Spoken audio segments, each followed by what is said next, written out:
My name is Isabella Hartwell, and at 28, I thought I understood family loyalty. Last Saturday night, as I stood in my custom Vera Wang gown accepting the Business Excellence Award for Youngest Partner in my firm's history, two empty seats in the front row told a different story. My parents chose my spoiled brother Marcus's amateur art show over my $15,000 achievement gala.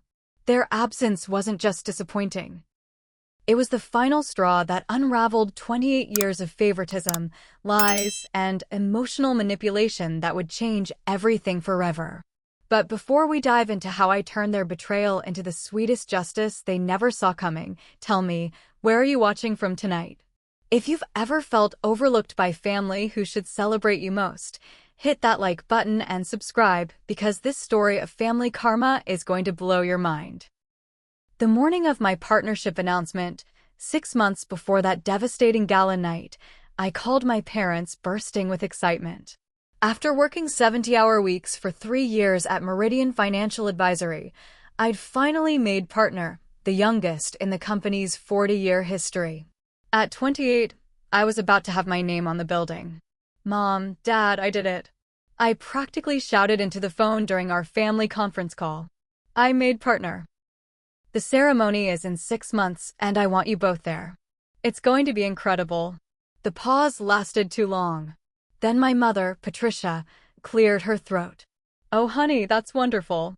But Marcus is planning his art exhibition around that same time. You know how sensitive he gets about his creative endeavors. My stomach dropped. Marcus, my 30-year-old brother, had been pursuing art for 8 years while living in our parents' guest house rent-free. His exhibitions were held in coffee shops and community centers, drawing audiences of maybe 15 people, including family members. Mom, this is the partnership ceremony. It's at the Ritz-Carlton. There will be 500 guests, including the mayor and city council members. This is my career-defining moment. Of course, sweetheart, but you have to understand Marcus's position.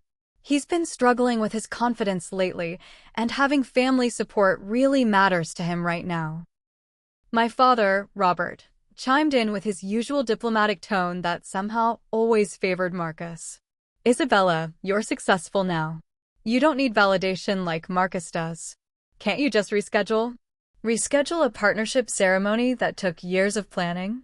The audacity left me speechless. But this was nothing new. When I graduated summa cum laude from Northwestern, they missed my ceremony for Marcus's garage band concert. When I got promoted to senior associate, they were at Marcus's pottery class exhibition opening. I spent the next 3 months planning every detail of my partnership gala myself. The venue, the catering, the guest list, everything perfect. I even hired a professional photographer specifically to capture family moments I dreamed about my entire career. I bought my parents premium seats at the head table, right next to the managing partners and their spouses.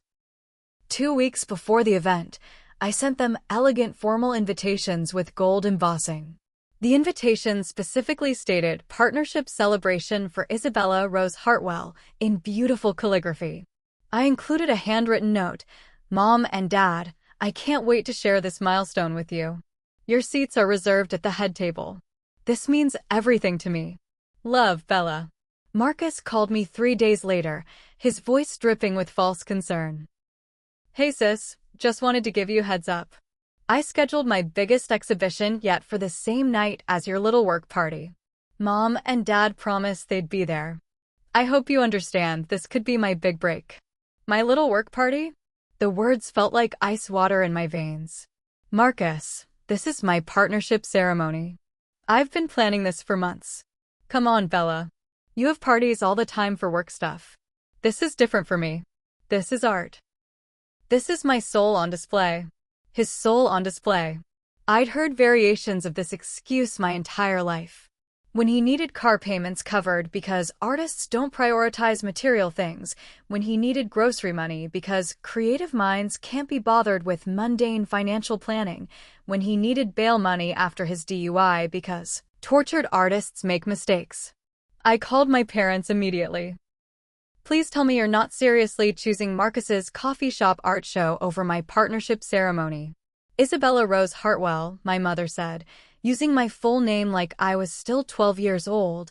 That attitude is exactly why Marcus needs our support. You've always been the strong one, the achiever. Marcus is more sensitive. He needs us there. I need you there too. This is the biggest night of my career. Honey, you'll have plenty of these work events throughout your career. This might be Marcus's only real chance to make it as an artist. The conversation ended with my father promising they'd try to make it to both events, which in family translation meant they'd chosen Marcus and were too cowardly to say it directly. That night, I sat in my downtown Chicago apartment overlooking Lake Michigan, staring at the framed photo on my mantle. Our family vacation from 5 years ago, the last time we'd all looked genuinely happy together.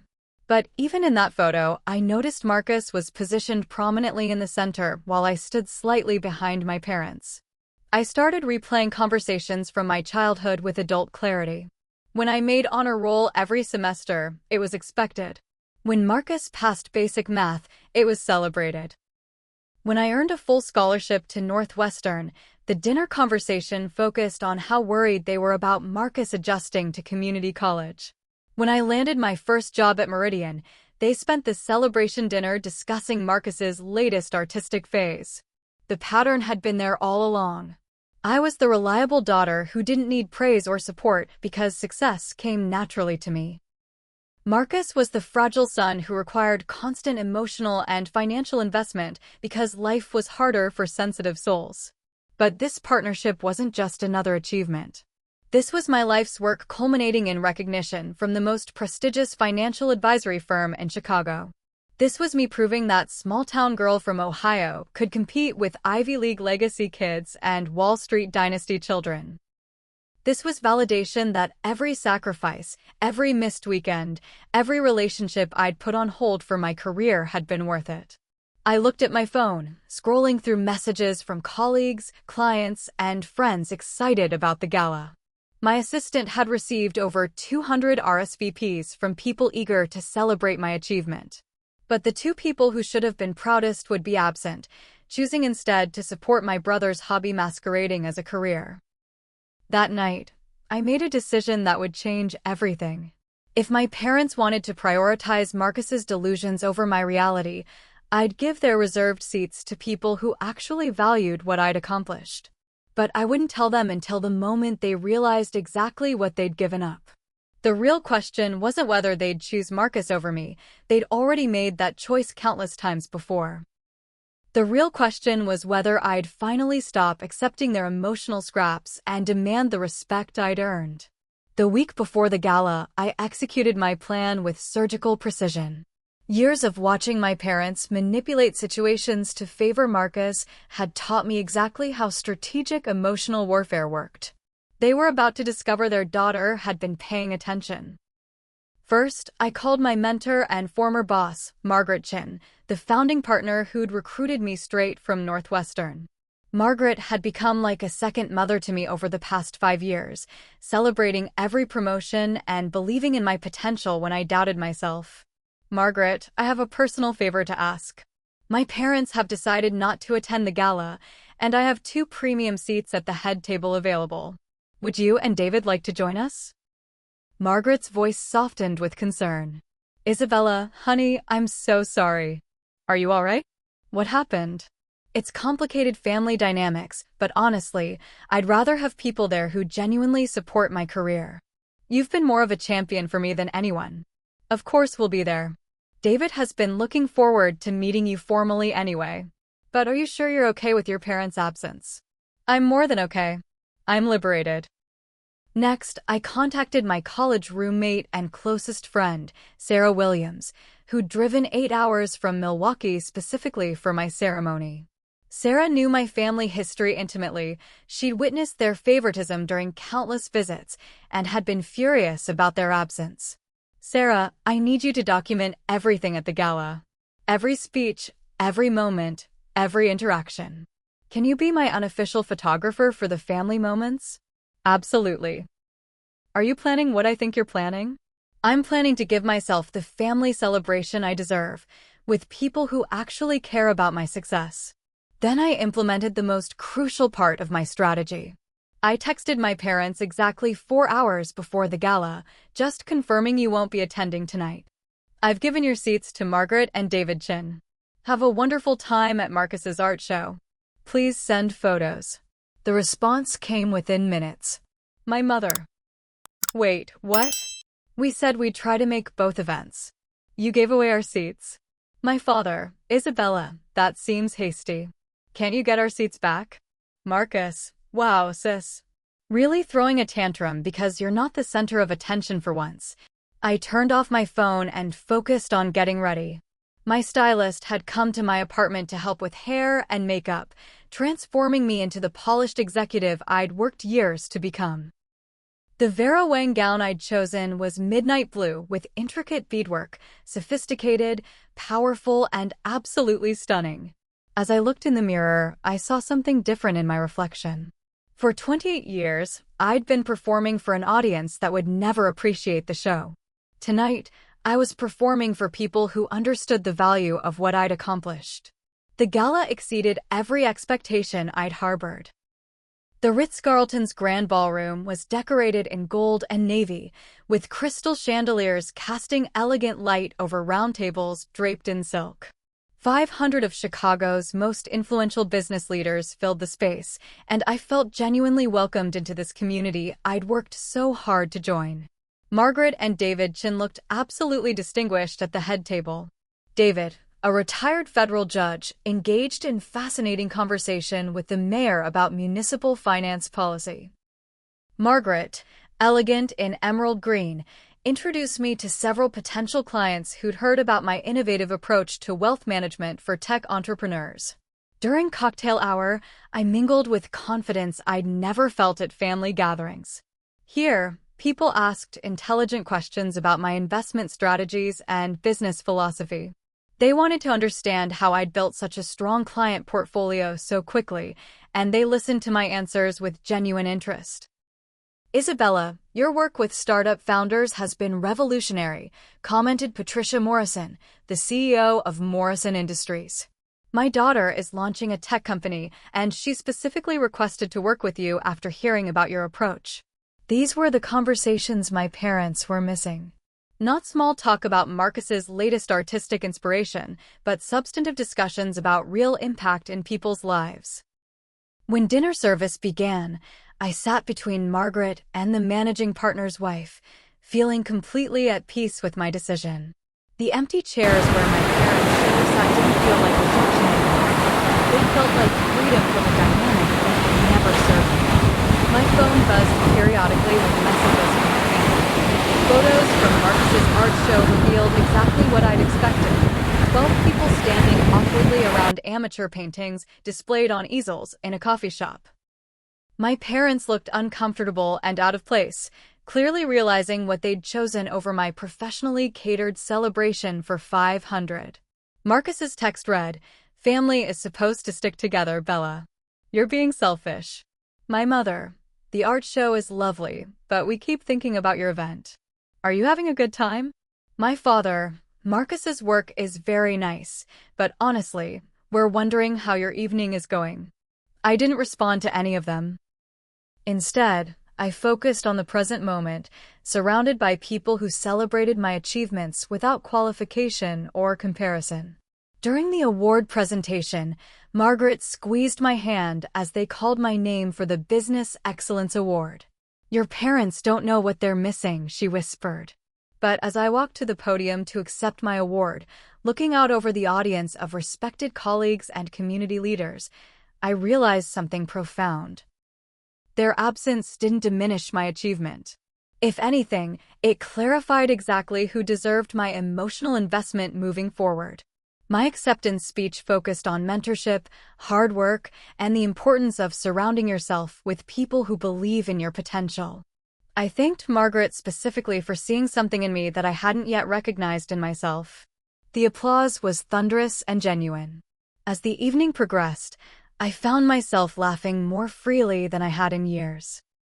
Without the underlying tension of wondering whether my parents approved or whether Marcus felt overshadowed, I could simply enjoy my moment of recognition.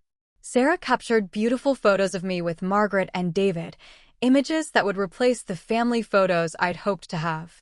These pictures showed me with people who'd earned their place in my success story through consistent support and belief in my abilities.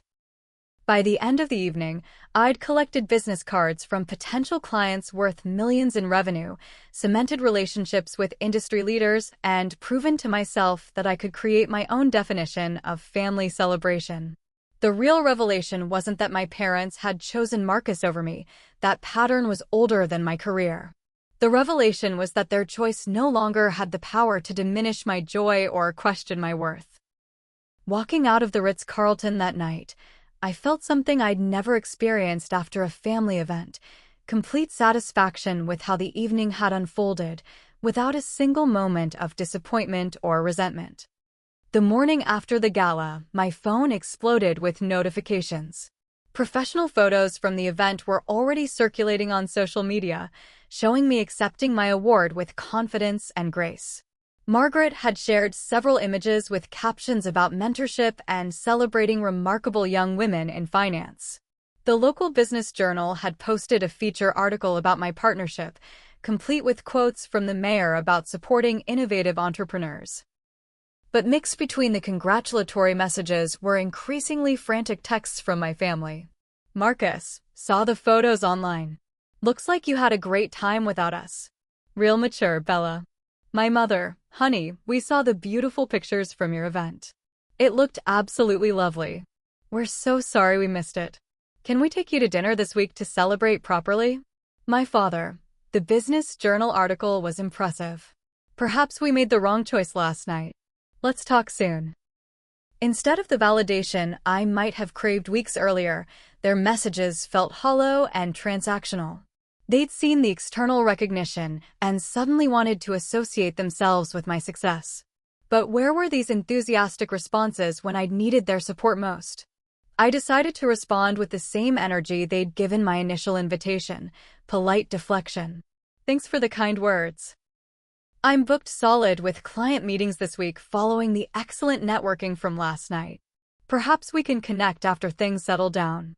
The response was deliberately vague and professionally phrased, exactly how they'd handled my requests for family support over the years. I was learning their language and speaking it fluently.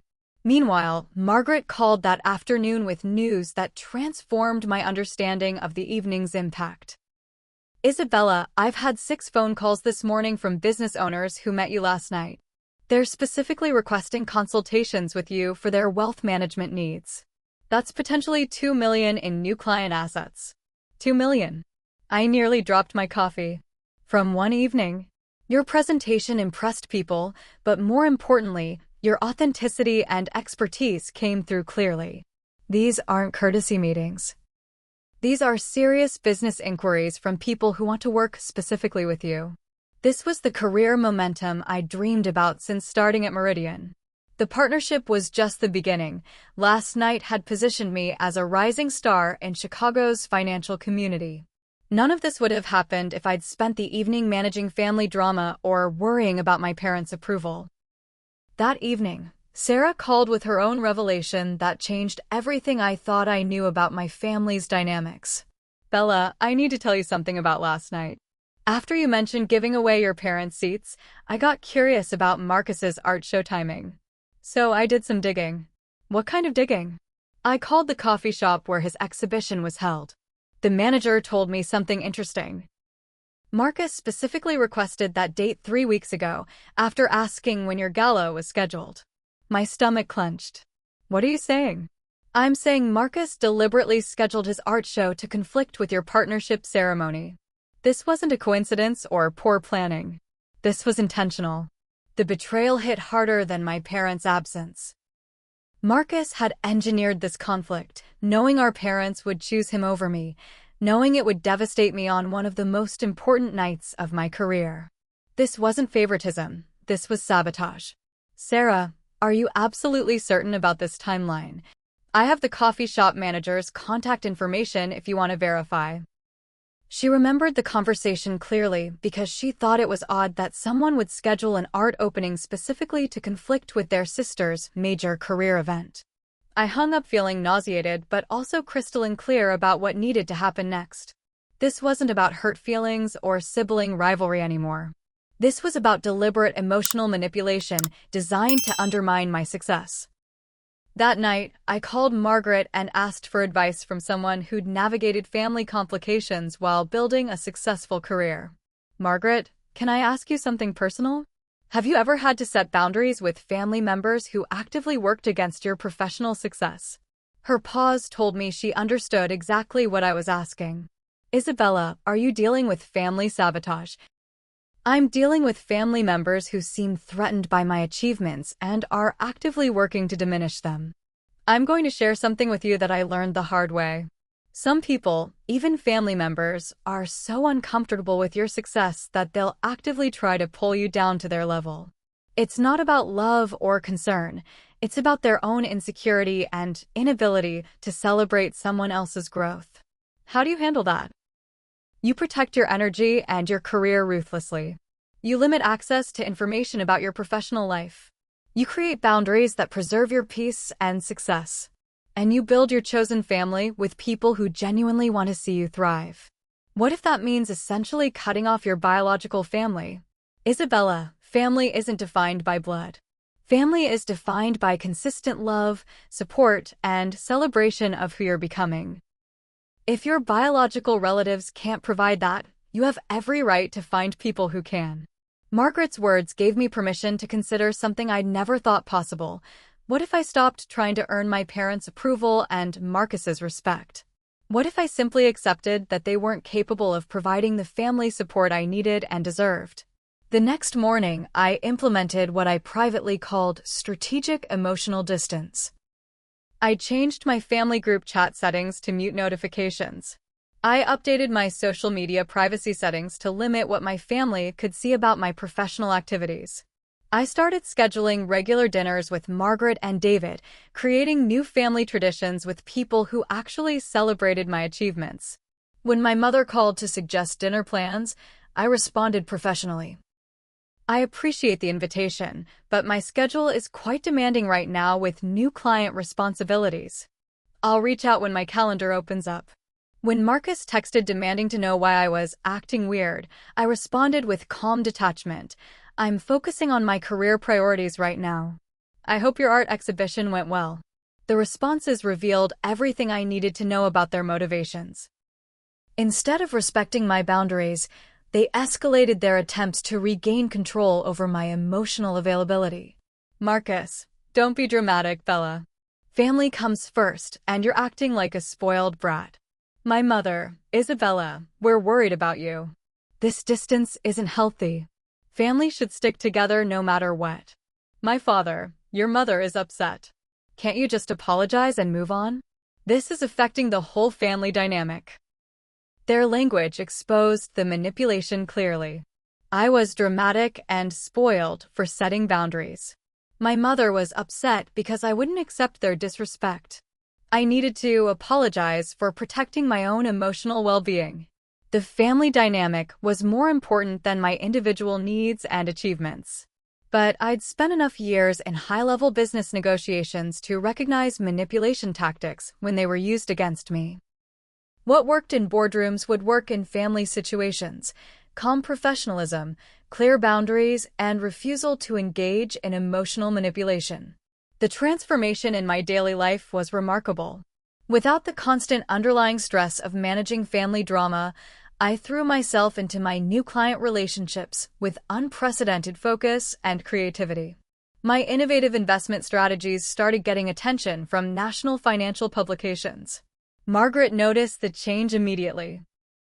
Isabella, I don't know what you've done differently, but your confidence and clarity have reached a new level. You're operating like someone who's completely aligned with their priorities. She was right. For the first time in my adult life, my energy was directed entirely toward people and goals that supported my growth. The emotional space previously occupied by family anxiety was now filled with professional innovation and genuine relationships. But I could sense this period of calm was temporary. My family's escalating messages suggested they weren't going to accept my boundaries quietly.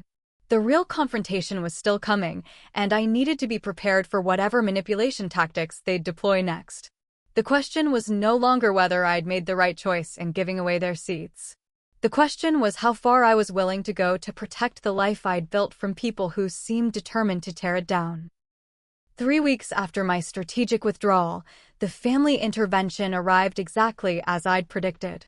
My parents showed up at my downtown apartment unannounced on a Sunday morning, with Marcus trailing behind them looking appropriately contrite for the performance they'd clearly rehearsed.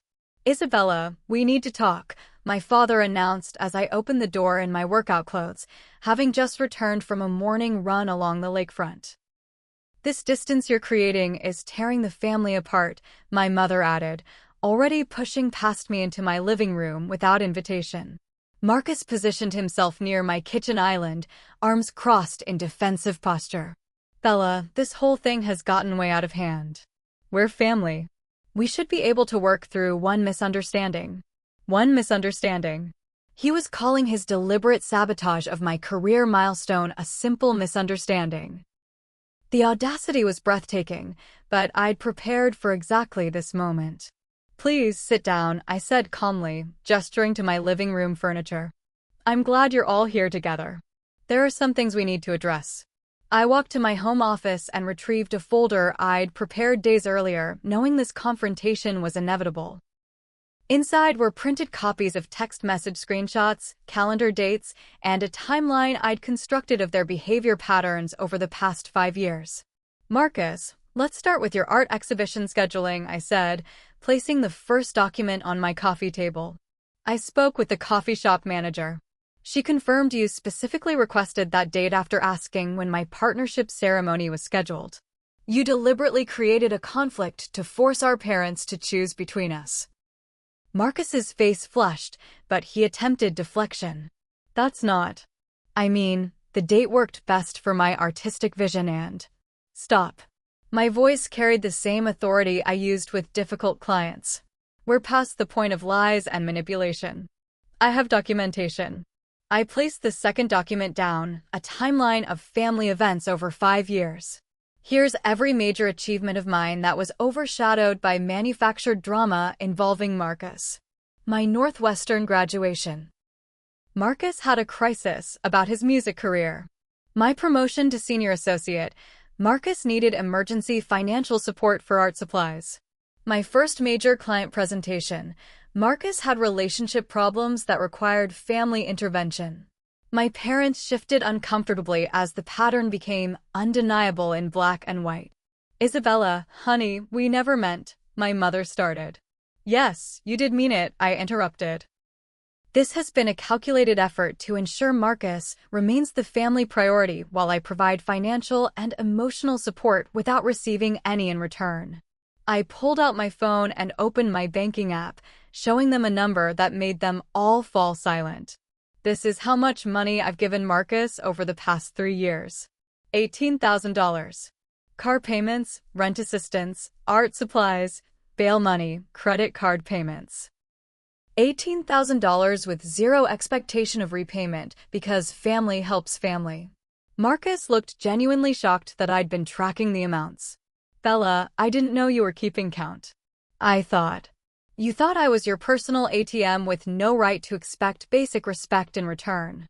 I placed another document on the table, a printed email. "This is the original invitation I sent for my partnership ceremony. Notice the date was set 6 months in advance. Notice I specifically mentioned how important your attendance was to me. Notice I reserved premium seats at the head table specifically for family." The evidence was overwhelming, but I wasn't finished. "Here's what's going to change," I announced, my voice steady and professional. "I'm done subsidizing Marcus's lifestyle while receiving nothing but disrespect. I'm done accepting emotional manipulation disguised as family loyalty. I'm done pretending this dynamic is healthy or normal." My father attempted his usual diplomatic intervention. "Isabella, surely we can find a compromise here. Family is about forgiveness and family is about mutual respect and support," I corrected. "What we have is a one-sided relationship where I provide financial and emotional resources while you provide criticism and disappointment. I stood and walked to my window overlooking the lake, gathering my thoughts for the final revelation that would change everything. I've accepted a position with Meridian's New York office, I announced. I'll be moving in 2 months to head their new wealth management division for tech entrepreneurs. My starting salary is $400,000 annually, plus equity participation. The silence was deafening. This was information I'd kept completely private, knowing exactly how they'd try to manipulate the situation if they knew about my career advancement. Marcus broke first. Wait, you're moving to New York? What about family Sunday dinners? What about being here for support when people need it? You mean being here to provide financial support when you need it, I clarified. That arrangement is ending regardless of geography. My mother's voice cracked with what sounded like genuine emotion. Isabella, you can't just abandon your family. We love you. We've always been proud of you. Show me the evidence, I challenged. Show me one time in the past 5 years when you celebrated my achievements without immediately redirecting attention to Marcus's needs. Show me one family gathering where my success wasn't overshadowed by Marcus's latest crisis. They couldn't, and we all knew it. Here's what's going to happen, I continued, my voice gaining strength. I'm moving to New York to build the career I've worked toward my entire adult life. I'll be surrounded by colleagues who respect my achievements and friends who celebrate my success. I'll send holiday cards and birthday gifts, but I won't be available for manufactured drama or financial emergencies that somehow always involve Marcus. I pulled out one final document, a check made out to Marcus for exactly $18,000. This is every penny you've borrowed from me over 3 years. Consider it a gift with one condition: never ask me for money again. This is the end of our financial relationship. Marcus stared at the check like it might explode. Bella, I don't understand. Are you trying to hurt us? Are you trying to destroy the family? I'm trying to save myself, I replied simply. I'm trying to build a life where my value isn't determined by how much I can give to people who don't appreciate it. My parents looked shell-shocked, finally understanding that their emotional manipulation tactics weren't working anymore. Years of conditioning me to prioritize their comfort over my own needs had been systematically dismantled by my refusal to engage with their drama. If you want a relationship with me going forward, I announced, it will be based on mutual respect and genuine support. No more manufactured crises. No more financial emergencies. No more sabotaging my career milestones for Marcus's ego. Those are my terms. The room fell silent as they processed the reality that their control over my emotional and financial resources had officially ended.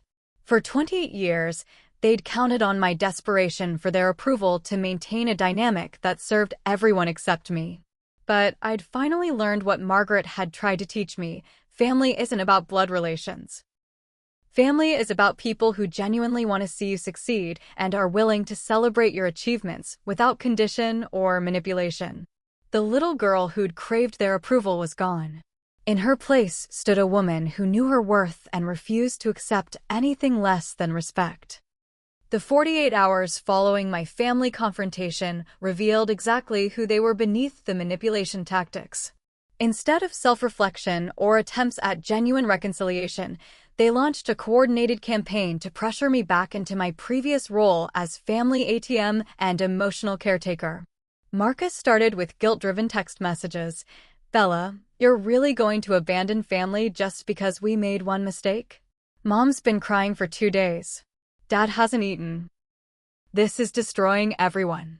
When emotional manipulation failed, he escalated to social manipulation, posting cryptic messages on social media about family loyalty and people who forget where they came from. His Instagram stories featured throwback photos of family vacations with captions like, "When families actually stuck together," and "Missing the days when blood meant something." My mother deployed her signature weapon, involving extended family members who didn't know the full story. Suddenly, I received calls from aunts and cousins expressing concern about my sudden coldness toward family and suggesting I should forgive and forget because family is all we have. Aunt Rebecca called Tuesday evening, her voice heavy with manufactured worry. "Isabella, your mother is devastated. She doesn't understand where this anger is coming from. She said you accused them of sabotaging your career, but that seems so unlike them. They've always been so proud of you. Aunt Rebecca, did Mom mention that Marcus deliberately scheduled his art show to conflict with my partnership ceremony? Or that I've given him $18,000 over 3 years?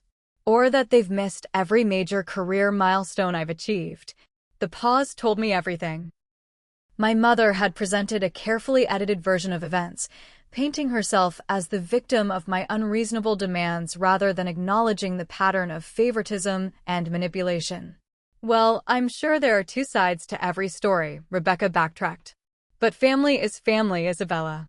Sometimes we have to overlook small slights for the greater good. Small slights. Years of emotional neglect and financial exploitation reduced to small slights that I should overlook for family harmony. My father took the corporate approach, sending formal emails requesting mediation sessions and family meetings to resolve these communication issues. His messages read like business negotiations, offering minimal concessions in exchange for my complete surrender to their previous dynamic. Isabella, we acknowledge that our attention hasn't always been perfectly balanced between our children. We're willing to make more effort to recognize your achievements going forward. In exchange, we hope you'll reconsider this extreme position of cutting off family support systems. More effort to recognize my achievements. Not actual recognition, just more effort towards something they'd never prioritized. And my extreme position of refusing to bankroll Marcus's lifestyle was characterized as cutting off support systems rather than establishing healthy boundaries. The most revealing response came Wednesday evening when Marcus called, drunk and angry, dropping the pretense of family reconciliation entirely. You think you're so much better than us now with your fancy job and your business awards, he slurred into the phone. But you're still just Daddy's little overachiever who thinks success makes her special. You've always been jealous that Mom and Dad love me more, and now you're throwing a tantrum about it. There it was. The truth beneath all their manipulation. They knew exactly what they'd been doing, prioritizing Marcus while taking my achievements for granted. This wasn't about miscommunication or hurt feelings. This was about a family system built on my acceptance of second-class status. Marcus, thank you for finally being honest about how you all see me, I replied calmly. This conversation is exactly why I'm moving to New York. Good. We don't need your money or your attitude anymore. Find some new family in New York who appreciates your superior education and your amazing career. He hung up, but his drunken honesty had provided perfect clarity. They didn't want a relationship with me. They wanted access to my financial resources and emotional labor without providing anything meaningful in return. Thursday morning brought the most pathetic attempt at manipulation yet. My mother arrived at my office building, crying in the lobby and asking the security guard to call me because it was a family emergency.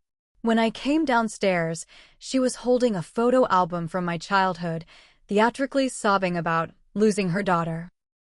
Isabella, please don't let one bad night destroy 28 years of family love, she pleaded loudly enough for other people in the lobby to hear. We've made mistakes, but we've always loved you. Don't throw away your family over money and jealousy. The public manipulation tactic revealed how little they understood my transformation. The woman who would have been mortified by public embarrassment and rushed to comfort her crying mother was gone. In her place stood a professional who recognized emotional manipulation, regardless of the venue. Mom, this isn't about one bad night. This is about years of prioritizing Marcus over everything else, including my major career achievements. If you want to have a genuine conversation about changing family dynamics, we can schedule a time to talk privately. But I won't be manipulated in my workplace lobby. I turned and walked back to my office, leaving her with her photo album and manufactured tears. The security guard later told me she left immediately after realizing her performance hadn't achieved the desired effect.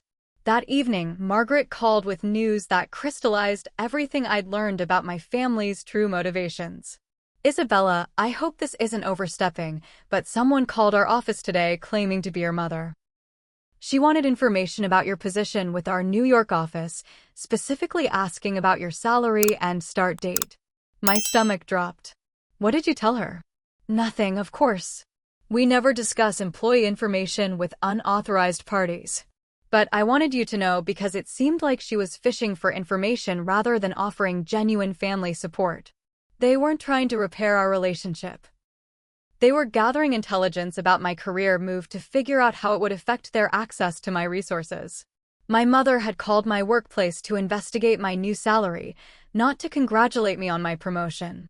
The final piece of evidence arrived Friday evening in my email inbox, a forwarded message from Marcus to my mother that he'd accidentally sent to me instead. Mom, if Bella's making $400,000 in New York, she could easily cover my rent and art studio expenses without even noticing. We just need to get her feeling guilty enough to maintain the financial support. Maybe Dad should have a health scare that requires family unity. They were plotting to manufacture medical emergencies to manipulate me into continuing financial support. The depths of their calculated manipulation were breathtaking, but they'd finally provided undeniable proof of their true motivations. I screenshot the email and saved it to my evidence folder. If they wanted to play psychological warfare games, they'd just handed me documentation of their strategies. The family I'd tried desperately to please for 28 years had revealed themselves completely. They weren't heartbroken about losing their daughter. They were panicking about losing their financial resource and emotional caretaker. My only regret was that it had taken me so long to see them clearly. 6 months into my New York position, I sat in my corner office overlooking Central Park, reading a text message that would have devastated the old version of myself. Marcus had been arrested again, this time for credit card fraud, apparently using stolen information to fund his latest artistic venture. My parents were asking if I could help with legal fees since family needs to stick together during difficult times. I deleted the message without responding and returned to preparing for my presentation to Goldman Sachs executives about Meridian's innovative cryptocurrency investment strategies. The woman who would have dropped everything to rescue Marcus from his self-created problems no longer existed. My life in New York had exceeded every expectation I'd harbored about starting fresh. The wealth management division I headed had attracted $40 million in new assets within 5 months, establishing Meridian as a major player in tech entrepreneur financial services. My apartment in Soho was everything my Chicago place had never been, a space designed entirely for my happiness rather than family obligations. More importantly, I'd built the chosen family I never knew was possible. Margaret and David visited monthly, taking genuine pride in my career advancement and celebrating each milestone without qualification. Sarah had relocated to Brooklyn for a marketing position, and our weekly dinners provided the sister relationship I'd always craved. My colleague team at Meridian had become close friends who understood the demands of building something meaningful rather than just collecting paychecks. Last week brought the sweetest validation of my decision to prioritize people who actually valued my presence. The Financial Women's Association named me their Rising Star of the Year, recognizing my innovative approach to wealth management and my mentorship of other young professionals. The awards ceremony was held at the Plaza Hotel, with over 800 attendees celebrating women breaking barriers in finance. Margaret, David, and Sarah sat at my table, beaming with pride as I accepted the award. The photos from that evening showed genuine joy and accomplishment, surrounded by people who'd earned their place in my success story. Comparing those images to family photos from previous achievements revealed the stark difference between genuine celebration and obligatory attendance. That evening, as I held my Crystal Award and looked out over Manhattan's glittering skyline, my phone buzzed with a notification that made me laugh out loud.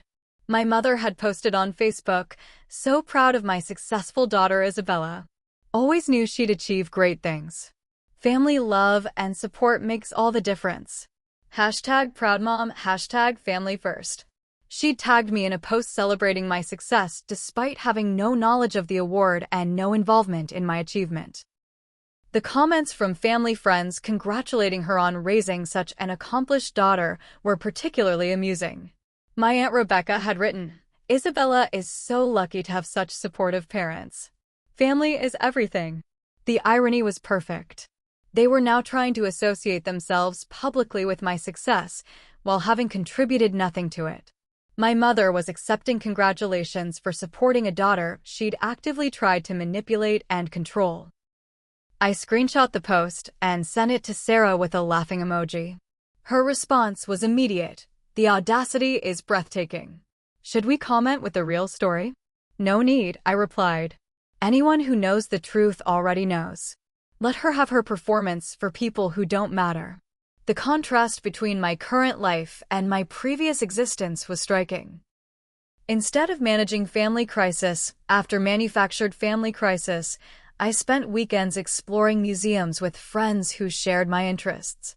Instead of funding Marcus's delusions while being criticized for not doing enough, I invested in my own growth through advanced certifications and networking events that advanced my career. Instead of begging for scraps of approval from people who couldn't provide it, I received genuine recognition from colleagues and mentors who valued my contributions. My dating life had transformed as well. Without the constant stress of family drama and financial obligations to my brother, I'd started seeing David Chen's nephew James, an intellectual property lawyer who understood demanding careers and appreciated ambitious partners. Our relationship developed naturally around shared values and mutual respect rather than my previous pattern of seeking partners who might fill the emotional void left by family dysfunction. 3 weeks ago, James and I attended a charity gala together where I was honored as a major donor for my contributions to a scholarship fund for first-generation college students pursuing finance degrees.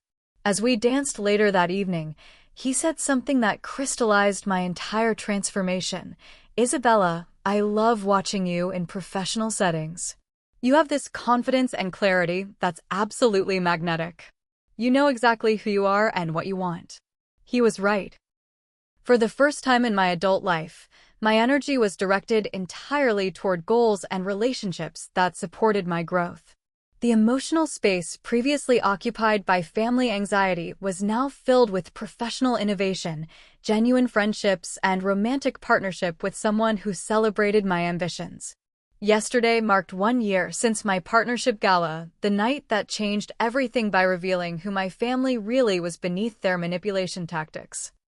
I celebrated by taking Margaret, David, Sarah, and James to dinner at Le Bernardin, sharing stories about the journey that had brought me to this point of genuine happiness and success. "You know what strikes me most about your story?" David reflected over dessert. "You didn't just escape a toxic family dynamic, you completely rebuilt your definition of what family means. That takes extraordinary courage." He was right. Family wasn't about blood relations or geographical proximity.